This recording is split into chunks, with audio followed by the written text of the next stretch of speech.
আসসালামু আলাইকুম। ওয়ালাইকুম সালাম রহমতুল্লাহ। আপনি আজকে কোন সূরার উপরে তর্জমা করছেন এটা একটু বললে আমরা খুশি হব।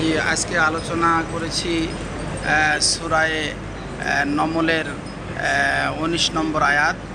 মহান আল্লাহ পাক এখানে নিয়ামতের শুকরিয়া আদায় করার কথা আলোচনা করেছেন। বিশ্বের এই যুগের শ্রেষ্ঠ একজন পয়গম্বর সুলাইমান আলাইহিস সালাম, তিনি আল্লাহ পাকের অনেক অনুগ্রহ পাওয়ার পরে, নিয়ামত পাওয়ার পরে তিনি এভাবে দোয়া করেছিলেন, রব্বি আউজি'নি আন আশকুরা নি'মাতাকাল্লাতী আন'আমতা আলাইয়া ওয়া আলা ওয়ালিদাইয়া ওয়া আন আ'মালা সালিহান তারদা ওয়া আদখিলনি বিরহমাতিকা ফি ইবাদিকাস সালিহিন। তিনি বলেছেন, আল্লাহ তুমি আমাকে এত নিয়ামত দিয়েছো, আমি যেন সর্বদাই তোমার নিয়ামতের শুকরিয়া আদায় করতে পারি, এই তৌফিক আমাকে দান করো এবং আমাকে তোমার দয়া দিয়ে আমাকে নেককারদের মধ্যে শামিল করো। আমাদেরও উচিত মাহে রমজানের পরে এভাবেই আল্লাহর কাছে দোয়া করা, আমরা যেন গোটা জীবন আল্লাহ নিয়ামতের শুকরিয়া আদায় করতে পারি, নামাজ 5 ওয়াক্ত করতে পারি, আল্লাহর হুকুম রসুলের আদর্শ মতো চলতে পারি। এটাই ছিল আজকে আমার আয়াতের উদ্দেশ্য, আজকে আলোচনার বিষয়বস্তু। আল্লাহ পাক আমাদের সবাইকে আমল করার তৌফিক দান করুন। আসসালামু আলাইকুম। ওয়ালাইকুম সালাম।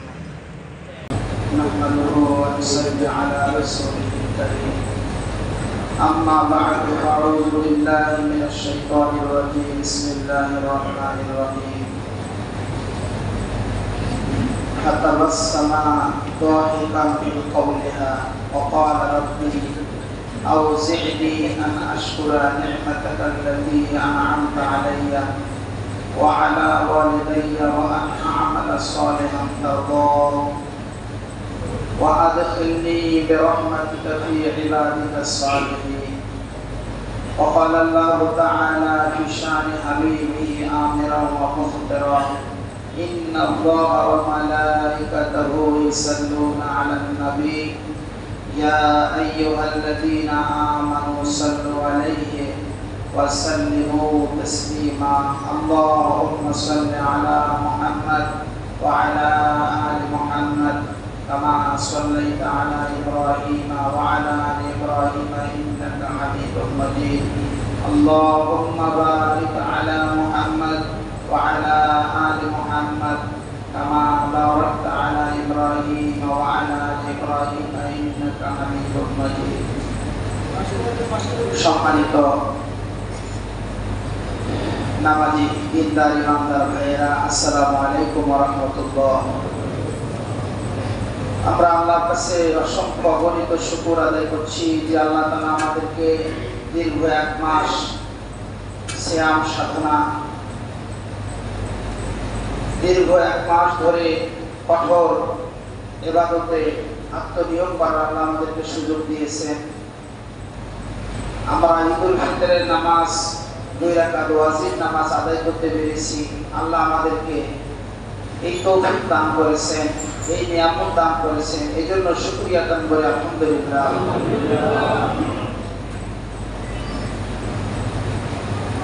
এত বড় নিয়ামত আমাদেরকে আল্লাহ দিয়েছেন যে আমরা শুকরিয়া আদায় করে শেষ করতে পারবো না।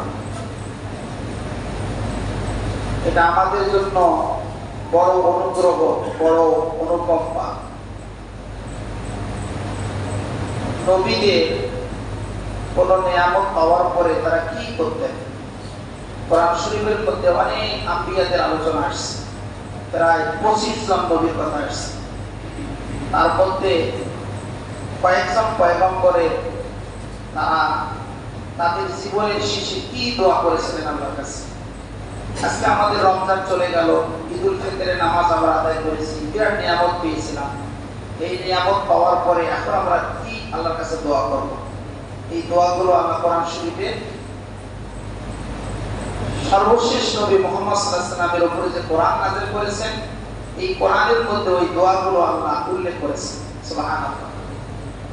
কেন করেছেন? আমাদের আমলের জন্য, আমাদের শিক্ষার জন্য। আদম আলাইহিস সালাম কি দোয়া করেছেন? মুসা নবী কি দোয়া করেছেন? হযরতে সুলাইমান পয়গম্বর কি দোয়া করেছেন? নিয়ামত পাওয়ার পরে এই কথাগুলো আল্লাহ কোরআন শরীফে কোট করেছেন। এখন আমাদের এই দোয়াগুলো বা এই আমলগুলো আমাদের করা উচিত। যেহেতু আমরা রমজান পেয়েছিলাম, ঈদের নামাজ পেয়েছি না, আমরা এত দয়া আল্লাহর অনুগ্রহ পেয়েছি, এখন আমাদের কি করার দরকার, আল্লাহ সে কথাও আল্লাহ উল্লেখ করেছে। যেমন সূরা নমলের 19 নম্বর আয়াত, আপনারা তাফসীরের কিতাব খুলে দেখবেন, সেখানে হযরত সুলাইমান পয়গম্বর উনি আল্লাহর অনেক অনুগ্রহ পেয়েছেন। যেমন আকাশ বাতাসকে যদি উনি বলতেন আমাকে অমুক জায়গায় নিয়ে যাও, ওনার সিংহাসন সহ বাতাস মুহূর্তের মধ্যে এক জায়গা থেকে আরেক জায়গায় নিয়ে যেতেন। সুবহানাল্লাহ। জিন জাতিকে যদি বলতেন তোমরা এই কাজটা করো, সেই কাজটা করে দিতেন। বাইতুল মুকাদ্দাস তৈরি হয়েছে জিনদের দ্বারা। সুলাইমান পয়গম্বরের নির্দেশে জিনদেরকে বলেছিলেন তোমরা বাইতুল মুকাদ্দাস তৈরি করো। পৃথিবীর মূল্যবান পদার্থ দিয়ে জিনেরা এই বাইতুল মুকাদ্দাস তৈরি করেছে। সুলাইমান পয়গম্বর দাঁড়িয়ে আছে লাঠির উপর ভর করে। জিনেরা তো মনে করছে যে আমাদেরকে উনি দেখতেছেন।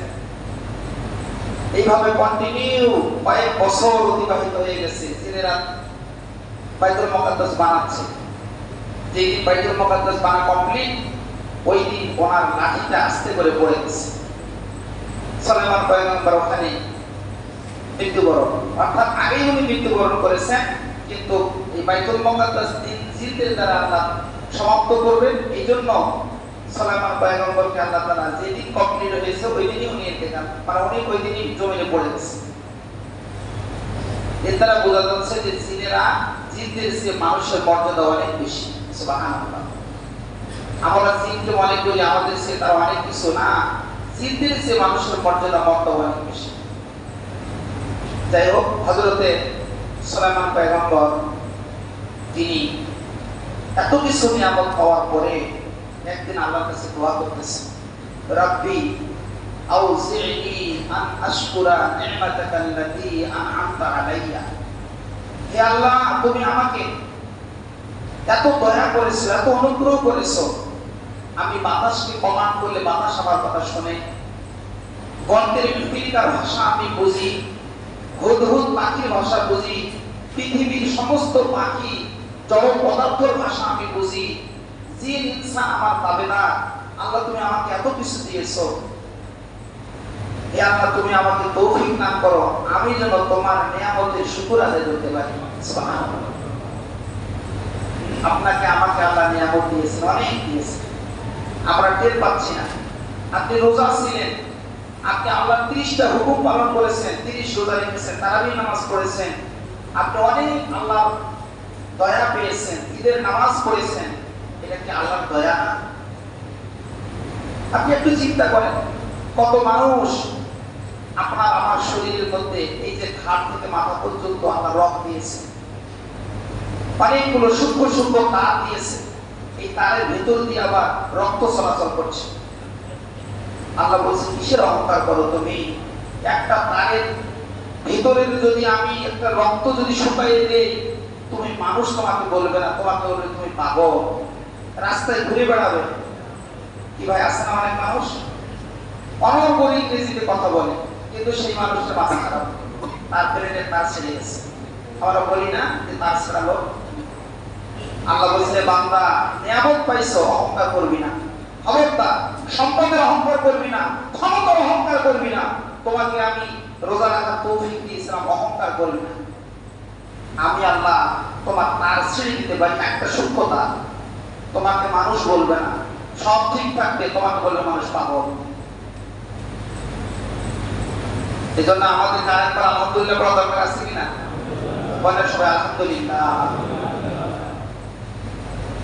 নবী পয়গম্বরেরা নিয়ামত পাওয়ার পরে তারা নিজেকে প্রাপ্যুর মনে করতেন না, অহংকার করতেন না। তারা বলতেন আল্লাহ তোমার নিয়ামতের জন্য আমি শুকরিয়া আরো বেশি বেশি করে আদায় করতে পারি, সুবহানাল্লাহ।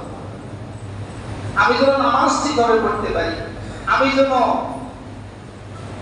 হকুল্লাহ, আল্লাহ তোমার হক, পিতা মাতার হক, মানুষের হক যেন আদায় করতে পারি।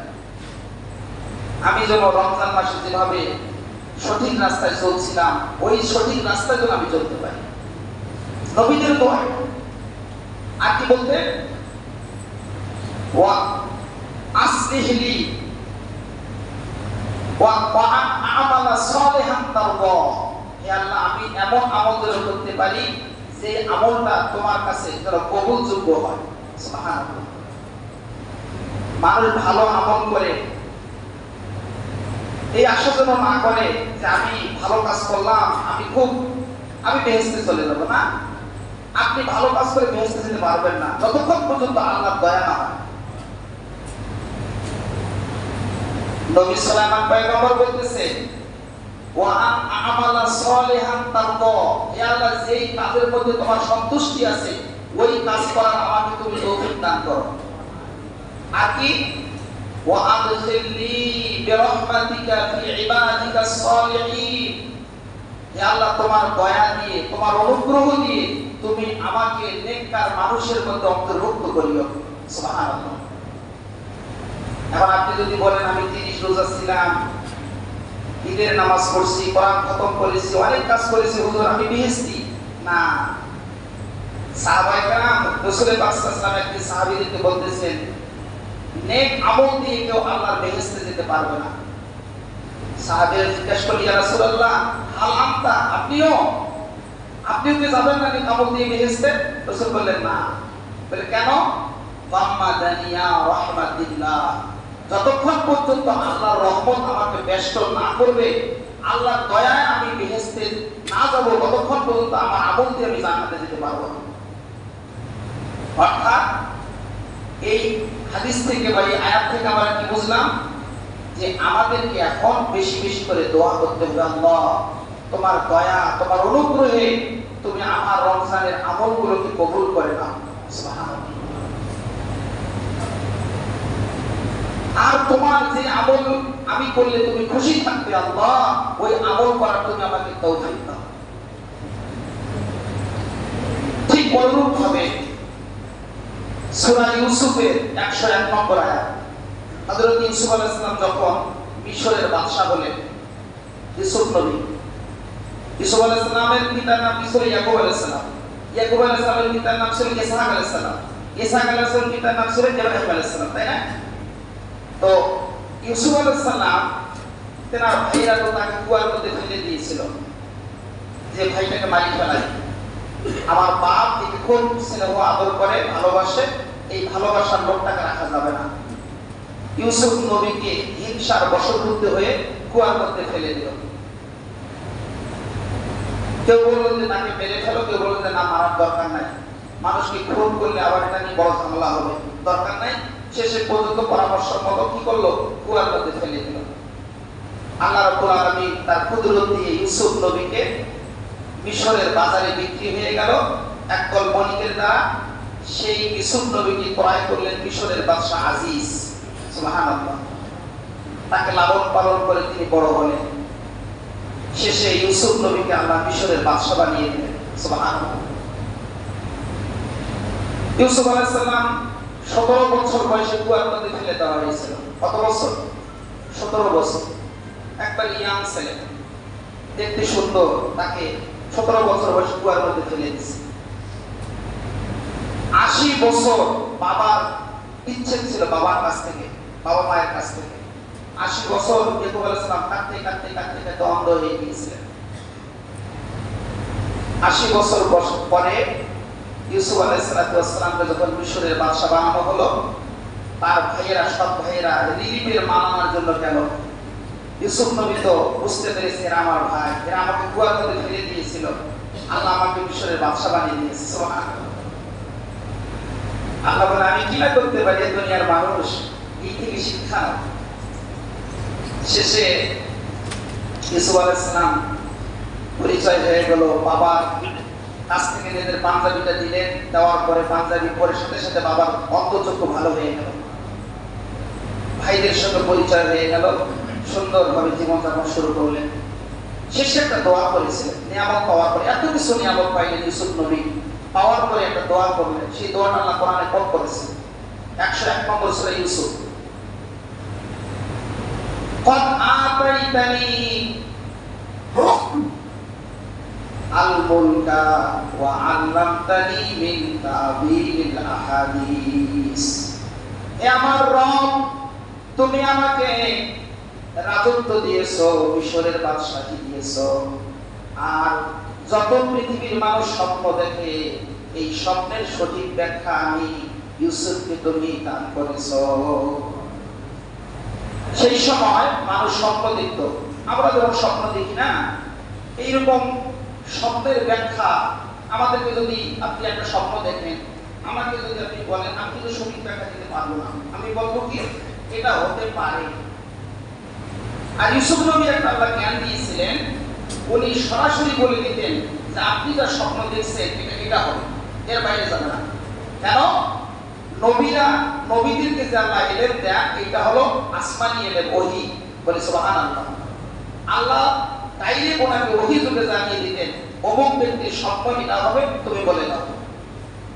এটা নবীদেরকে আল্লাহ এই জ্ঞান দান করেছেন। ইউসুফ আলাইহিস সালামকে আল্লাহ আল্লাহর কাছে ফরিয়াদ করলেন, রাব্বি কাদ আতাইতানি মিনাল মুলক, হে আল্লাহ তুমি আমাকে রাজত্ব দিয়েছো, আমি যেখানে কুয়ার মধ্যে পড়ে যাওয়ার কথা সেখানে তুমি আমাকে আবার দুনিয়ায় বাদশার দরবারে লালিত পালিত হয়ে আমি মিশরের আমাকে বাদশা বানিয়ে দিয়েছো। আর কি করেছো আল্লাহ? শব্দের ব্যাখ্যা দেওয়ার মতো জ্ঞান তুমি আমাকে দান করেছো।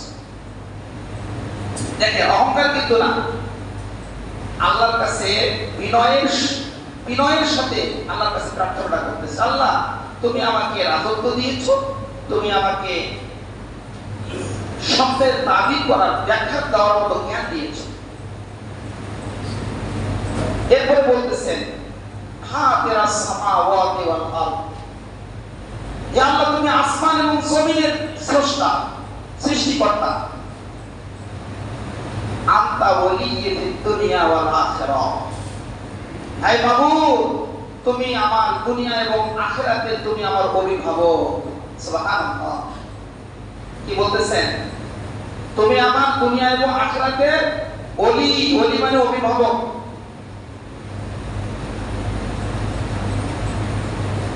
আর কি? তাওয়াফানি মুসলিমা ওয়া আলহিকনি বিসসালিহিন, হে আল্লাহ তুমি আমাকে যখন মৃত্যু দিবে, ওই মৃত্যুর সময় যেন আমি মুসলমান হয়ে মারা যাই। সুবহানাল্লাহ।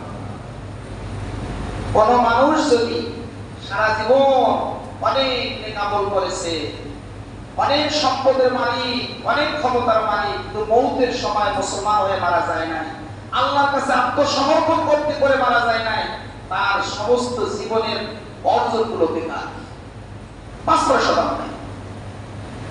আর যদি কেউ মৌতের সময় আত্মসমর্পণ হয়ে আল্লাহর কাছে সারেন্ডার হয়ে মুসলমান হয়ে মারা যায়, সেই ব্যক্তি কামিয়াব, সেই ব্যক্তি সফল। বলে সুবহানাল্লাহ। হযরত ইউসুফ আলাইহিস সালাম আল্লাহর কাছে সেই দোয়াটি করেছিলেন, তাওয়াফানি মুসলিমা, হে আল্লাহ আমাকে এত রাজত্ব দিয়েছো, আমার অহংকার নাই। হে আল্লাহ তুমি আমাকে স্বপ্নের ব্যাখ্যা করার মতো জ্ঞান দিয়েছো, এতে আমার কোনো অহংকার নাই। তুমি আসমান এবং জমিনের স্রষ্টা, ওখান থেকে সামান্য একটু আমাকে দিয়েছো মাত্র, কিসের অহংকার? আল্লাহ তোমার কাছে আমার একটা ফরিয়াদ, তাওয়াফানি মুসলিমা, আমি যেন মারা যাই মুসলমান হয়ে। বলে সুবহানাল্লাহ। আমি রোজা ছিলাম, ঈদের নামাজ পড়েছি, কোরআন খতম করেছি, যাকাত ফিতরা দিয়েছি, অনেক আমল করেছি, কোনো অহংকার নেই আমাদের। আল্লাহর কাছে বলতে হবে, আল্লাহ মওতের সময় আমার খাতেমা বিল খায়ের মুসলিম হয়ে সচ্চা ইমানদার করে তুমি আমাকে মওত দিও। সুবহানাল্লাহ। এই প্রার্থনা, এই প্রেয়ার মহান আল্লাহর কাছে আমাদের জ্ঞাপন করতে হবে। এটাই আমাদের আল্লাহর কাছে চাওয়া পাওয়া। নামাজ পড়ে রোজা করে আপনি আমি বিরাট কিছু হয়েছি এমনটা মনের মধ্যে ভাবানা যাবে না। আল্লাহকে বলতে হবে, আল্লাহ আমি যেন মুসলিম হয়ে মারা যাই। আর কি? ওয়া আলহিকনি বিসসালিহিন, আল্লাহ তুমি আমাকে নেককারদের সঙ্গে এক জায়গায় বেহেশতে রেখে দিও। সুবহানাল্লাহ। এটা ছিল নবীদের প্রার্থনা। তারা জীবনের সর্বশেষ এই দোয়াগুলো আল্লাহ, তাদের পছন্দের দোয়াগুলো আল্লাহ কোরআনে উল্লেখ করেছেন আমাদের শিক্ষার জন্য, আমাদের চলার পথেও, আমাদের কথা বলার ভঙ্গিমা কি হবে, প্রার্থনা ইবাদতের শেষে নেক আমল করার পরে আমরা কি করব। দেখেন নবীজি কাছে সর্বশেষ কোন সূরা নাযিল হয়েছে বলতে পারেন? সূরা নাসর। ইজা জা নাসরুল্লাহি ওয়াল ফাতহ ওয়া রাআইতান নাস ইয়াদখুলুনা ফি দীনিল্লাহি আফওয়াজা ফাসাব্বিহ বিহামদি রাব্বিকা ওয়াস্তাগফির ইন্নাহু কানা তাওয়াবা। এই সর্বশেষ নবীর কাছে এই সূরাটি নাযিল হয়েছে। আপনি বলবেন কেন? আর তো অন্য সূরা ছিল 114টার মধ্যে এই সূরা নাসর কেন নাযিল হবে? দেখেন এইখানে আল্লাহ পাকের কথাগুলো, আল্লাহ পাকের যে মেসেজটা নবীর কাছে আসছে, নবীর কাছে এই কথাগুলো আল্লাহ উল্লেখ করার কারণ কি? যে হে নবী, মক্কা বিজয় হলো, মদিনায় ইসলামের হুকুমত কায়েম হয়ে গেল, সারা বিশ্বে ইসলামের পতাকা উত্তীর্ণ হচ্ছে। ওয়া রাআইতান নাস ইয়াদখুলুনা ফি দীনিল্লাহি আফওয়াজা, দলে দলে দলে দলে ঝাঁকে ঝাঁকে মানুষ ইসলামের সুশীতল ছায়াতলে আগমন করছে, আসতেছে। এটা তো বিরাট নিয়ামত হে রাসূল তোমার জন্য। বলি সুবহানাল্লাহ। এখন তো ইসলামের জয় জয়কার, সারা বিশ্বে ইসলামের কাজ হয়ে গেছে।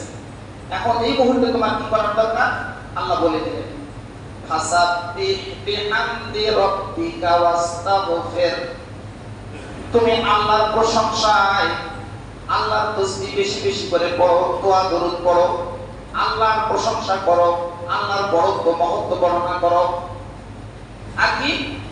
ওয়াস্তাগফির, তুমি ক্ষমা চাও, আল্লাহর কাছে তওবা ইস্তিগফার করো।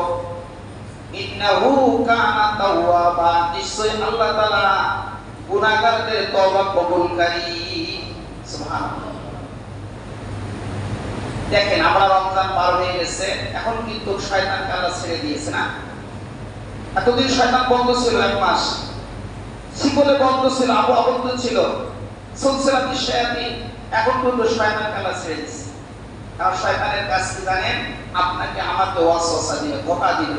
নামাজ পড়ার দরকার নাই, এই কাজটার গুরুত্ব বেশি, তুমি পরে নামাজ পড়িও, সময় আছে, বাস ওই দিনের নামাজ কাজা, ওই ওয়াক্তের নামাজ কাজা। শয়তান কিন্তু আমাদেরকে ধোঁকা দিবে এখন এই 11 মাস। যেদিন শয়তানকে বেহেশত থেকে বের করে দেওয়া হয়, ওই দিন শয়তান আল্লাহর কাছে বলে আসছে, ক্বালা হাবিবা আগওয়াইতানি লা আকুদান্না লাহুম সিরাতাল মুস্তাকিম। হে আল্লাহ, এই আদমের কারণে তুমি আমাকে জান্নাত থেকে বের করে দিলে, এই আদমের চলার পথে আমি বসে থাকবো। সুম্মা মা আতিয়ান্নাহুম মিন বাইনি আইদিহিম ওয়া মিন খালফিহিম, এই মানুষের সামনে পিছনে ডানে বামে থেকে আমি তাদেরকে ধোঁকা দিয়ে তাদেরকে আমি বিপদগামী করবো। বলেন নাউজুবিল্লাহ। দেখবেন আপনি পড়াশোনা করতে ধরছেন না, দেখবেন আপনার ঘুম চলে আসবে, শয়তান ধোঁকা দেয়। ঘুমাও ঘুমাও, ফজরের নামাজের রক্ত হয়ে গেছে, ওই সময় শয়তান ধোঁকা দেয়, ঘুমাও, এখনো সময় আছে, মুয়াজ্জিন ইকামত দেয়নি, শেষ বেলা উঠে গেছে, আপনার নামাজ কাজা। শয়তান কিন্তু আমাদেরকে ধোঁকা দেয়। আপনি নিজে বুঝতে পারবেন যে শয়তান আমাকে ধোঁকা দিচ্ছে, কি বুঝতে পারবেন না ভাই? বোঝা যায়। হারাম জিনিসের প্রতি শয়তান আকৃষ্ট বেশি করে, ওইটা তোমার লাভ হবে, ওইটা যাও, বাস, এটা শয়তানের ধোঁকা। এমনকি শয়তান শেষে বলেছে, লা তাজিদু আকসারাহুম সাজিদিন, হে আল্লাহ, ওদেরকে আমি সিজদা দিতে দেব না, নামাজ পড়তে দেব না, ওদেরকে বিভিন্ন ওযুহাত তৈরি করে ওরা নামাজ বাদ দিয়ে দিবে। ভাইরা আমার, এই মুহূর্তে আমাদেরকে কি করতে হবে? বেশি বেশি করে আল্লাহর কাছে তওবা করতে হবে এবং শয়তানের ধোঁকায় যেন আমরা না পড়ি, এই জন্য আল্লাহর কাছে প্রার্থনা করতে হবে, আল্লাহ তোমার কাছে আমি আশ্রয় চাই, শয়তান যেন আমাদেরকে ধোঁকা না দেয়। এখন থেকে আমাদেরকে সজাগ থাকতে হবে যে ইবলিস শয়তান যেন আমাদেরকে পথভ্রষ্ট না করে, নামাজ যেন কাজা করতে না পারে, না আমাদেরকে ওয়াসওয়াসা দেয়। এই ব্যাপারে আমাদের সবাইকে সজাগ থাকতে হবে। আর ইস্তিগফার করতে হবে, আস্তাগফিরুল্লাহ রাব্বি মিন কুল্লি যামবি ওয়া আতুবু ইলাইহি, লা হাওলা ওয়ালা কুওয়াতা ইল্লা বিল্লাহিল আলিয়্যিল আযীম। দৈনিক 500 বার করে কমপক্ষে লা হাওলা করবে, তাহলে শয়তান আপনাকে ধোঁকা দিতে পারবে না। আম্বিয়া ইকরাম তারা নিয়ামত পাওয়ার পরে তারা যে আল্লাহর কাছে যে দোয়াটা করেছিলেন, যে দোয়াগুলো করেছিলেন, ওই দোয়াগুলো আমাদের কি করতে হবে? রাব্বি আউজি'নি আন আশকুরা নি'মাতাকাল্লাতী আন'আমতা আলাইয়া। হে আল্লাহ, তুমি আমাকে তৌফিক দাও, আমি যেন সার্বক্ষণিক তোমার দেওয়া নিয়ামতের শুকরিয়া আদায় করি। হযরত সুলাইমান পয়গম্বর এই দোয়া করেছিলেন। আর কি বলেছিলেন? ওয়া আলা ওয়ালিদাইয়া, আমার বাবাকেও আপনি অনেক নিয়ামত দিয়েছেন। সুলাইমানের পিতার নাম কি ছিল? দাউদ আলাইহিস সালাম। কি নাম? দাউদ। সুলাইমান পয়গম্বরের পিতার নাম দাউদ। দাউদ আলাইহিস সালাম নবী ছিলেন। ওনার একটা বড় মুজিজা ছিল কি, উনি লোহার মধ্যে হাত দিলে সঙ্গে সঙ্গে তুলার শিওর নরম হয়ে যেত লোহা। সুবহানাল্লাহ। এটা ছিল সুলাইমান দাউদ আলাইহিস সালামের মুজিজা। এক একটা নবীকে আল্লাহ একটা মুজিজা দিয়েছে, এক একটা বৈশিষ্ট্য দিয়েছে। আমাদের নবী মুজিজা ছিল কি, তিনি আরবি ভাষায় খুব দক্ষ ছিলেন। সুবহানাল্লাহ।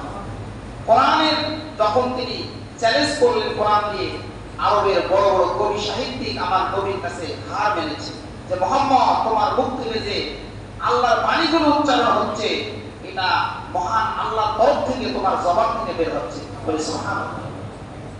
সূরা কাউসারের মতো ছোট্ট একটি সূরার কাছে কবি লাবি, বড় বড় কবি সাহিত্যিক তারা হার মেনেছে, বলেছে লাইসা হাযা মিন কালামিল বাশার, এটা মানুষের কথা নয়, এটা স্বয়ং আল্লাহর কথা।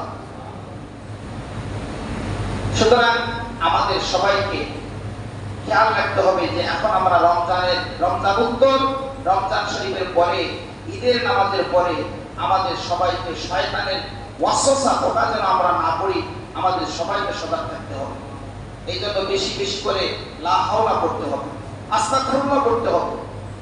আর যেভাবে আমরা আমলের মধ্যে অভ্যস্ত ছিলাম, সেই আমল যেন আমাদের অটুট থাকে, আমাদের সবাইকে সজাগ থাকতে হবে। এবং হযরতে সুলাইমান পয়গম্বর তিনি পিতার কথা উল্লেখ করলেন। কেন? আমরা কিন্তু অনেক সময় দেখা যায় যে পিছনের কথা ভুলে যাই। দেখবেন একটা মানুষের একটা উপকার করেছেন বিপদের সময়, সে যখন সচ্ছল হয় তখন কিন্তু আপনার কথা আর মনে রাখে না। এটাই স্বাভাবিক, মানুষের কবিও হিউম্যানিটি। এটা করা যাবে না। নবীরা পূর্বের ইতিহাস আল্লাহর কাছে বলতেন, আল্লাহ তুমি আমাকে তার কারণে এত অনুগ্রহ করেছো, তাকে দিয়ে তুমি আমাকে দিয়েছো, আল্লাহ আমি তোমার এই নিয়ামতের শুকরিয়া আদায় করে শেষ করতে পারবো। আমরা কিন্তু ব্যাকগ্রাউন্ড ভুলে যাই, ভোলা যাবে না। আপনাকে মনে করতে আমি কি ছিলাম, অতীতে আমি কি ছিলাম, এখন আল্লাহ আমাকে কোন পর্যায়ে নিয়ে আসছে। এই জন্য আল্লাহর কাছে থাকতে হবে, চোখের পানি ফেলে, আল্লাহ আমি যেন আরো বেশি বেশি করে নামাজ আদায় করতে পারি, আল্লাহ আমি যেন বেশি বেশি করে তোমাকে সিজদা দিতে পারি, আল্লাহ আমি বেশি বেশি করে তোমার শুকরিয়া আদায় করতে পারি। যখনই আপনার কোন নিয়ামত পাবেন বলতে হবে আলহামদুলিল্লাহ। কি বলতে হবে? আলহামদুলিল্লাহ। কোন একটা ভালো জিনিস দেখে বলতে হবে কি? মাশাআল্লাহ। কি বলতে হবে ভাই? মাশাআল্লাহ, খুব সুন্দর সুন্দর, মাশাআল্লাহ। দেখা পাইলেই বলতে হবে আসসালামু আলাইকুম ওয়া রাহমাতুল্লাহ। যে কোনো ভাই পরিচিত হোক অপরিচিত হোক আমরা দেখি সালাম দেব। আমাদের সমাজে একটা ট্রেডিশন এসে গেছে কি, এই লোকের কাছ থেকে আমাদের স্বার্থ আছে, ওকে সালাম দেই খুব সুন্দরভাবে, জোরালো ভাবে, আর যার কাছে কোনো দরকার নাই ওকে আমরা সালামই দিতে চাই না। আবার একটা মনের মধ্যে ভাব আছে, ও আমার বয়সে ছোট, ওকে সালাম দেওয়া যাবে না, ও আমাকে সালাম দেবে। এই জিনিসগুলো থেকে আমাদেরকে বের হয়ে আসতে হবে। নবীজি বলেছেন চারটি আমল তুমি করো। কি? আফশুস সালাম, সালামের প্রচলন করো। ওয়া আতিমুত তুআম, মানুষকে খাওয়াও, খাদ্য খাওয়াও। 3 নম্বরে ওয়া সাল্লু বিল লাইলি ওয়ান নাসু নিয়াম, মানুষ যখন রাতে ঘুমায় ওই সময় তুমি নিরিবিলি উঠে নামাজ পড়ো। ওয়া সিলুল আরহাম, আত্মীয়তার সম্পর্ক বজায় রাখো। কি ভাই, নবীজির এই 4টি কথা আমাদের মনে থাকবে না? সালামের প্রচলন করব, মানুষকে খাওয়াবো, নফল নামাজ রাতে উঠে পড়বো, আর আত্মীয়তার সম্পর্ক বজায় রাখবো। এখন আপনি যদি বলেন যে হুজুর এখন খুব মানুষ ব্যস্ত, আমরা চাকরি করি, ঢাকায় চাকরি করি, বিদেশে থাকি, খুব ব্যস্ত, পার্টিতে যাওয়ার সময় নেই, আত্মীয়দের খোঁজ খবর নেওয়ার সময় নেই। এখন তো আমি মনে করি আরো সহজ, একটু মোবাইলে কথা বললেন 2 মিনিট, ফুপা কেমন আছেন, ফুপু কেমন আছেন, খালাপা কেমন আছেন, কি বলা যায় না ভাই? কিন্তু আমরা এই প্রযুক্তি আসার পরেও কেন যেন আমরা আত্মীয় স্বজনের খোঁজ খবর নিতে পারি না। এটা আমাদের থেকে বের হয়ে আসতে হবে। কেন? নবীজি বলছেন এই চারটি আমল যদি তোমাদের মধ্যে থাকে তাদখুলুল জান্নাতা বিদারিস সালাম, আমি নবী বলছি তোমাকে আল্লাহ জান্নাতে দাখিল করবে। এই চারটি আমল মনে থাকবে ইনশাআল্লাহ।